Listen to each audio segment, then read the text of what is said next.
বৈশ্বিক পুষ্টিতে দুধ অপরিহার্য, এই প্রতিপাদ্য নিয়ে আজ খুলনায় বিশ্ব দুগ্ধ দিবস পালিত হয়েছে।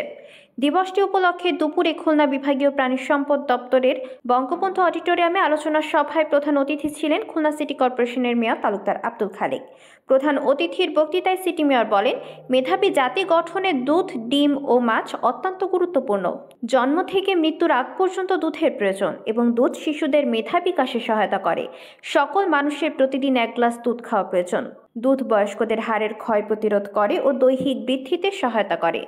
দুধ একটি আদর্শ খাবার। একজন পূর্ণবয়স্ক মানুষ দৈহিক পুষ্টি চাহিদার প্রায় সবটুকু এই দুধে পাওয়া যায়।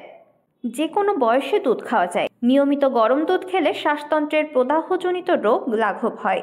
তিনি বলেন, মাছ ও মাংসে দেশ স্বয়ংসম্পূর্ণতা অর্জন করেছে। ভবিষ্যতে আমরা দুধেও স্বয়ংসম্পূর্ণতা অর্জন করতে সক্ষম হব। নিয়মিত দুধ খাওয়ার অভ্যাস করে তোলার জন্য মেয়র সকলের প্রতি আহ্বান জানান।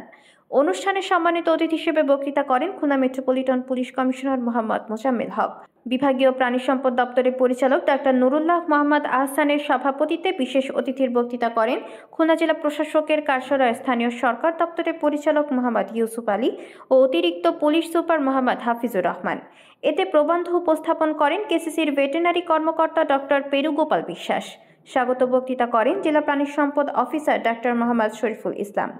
অনুষ্ঠানে খামারিদের পক্ষে বক্তৃতা করেন আরশাদ তাজিন ডেইরি ফার্মের তোজাম্মেল হোসেন তুষার ও পোল্ট্রি ফিশ ফিড শিল্প মালিক সমিতির মহাসচিব মোহাম্মদ সৌরভ হোসেন।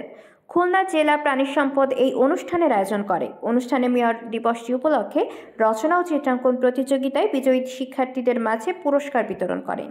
এর আগে দিবসটি উপলক্ষে মেয়রের নেতৃত্বে খুলনা বিভাগীয় প্রাণী সম্পদ কার্যালয় চত্বর থেকে বর্ণাঢ্য শোভাযাত্রা শুরু হয়ে বিভিন্ন সড়ক প্রদক্ষিণ করে একই স্থানে এসে শেষ হয়। শোভাযাত্রায় বিভিন্ন শ্রেণী পেশার মানুষ অংশগ্রহণ করেন।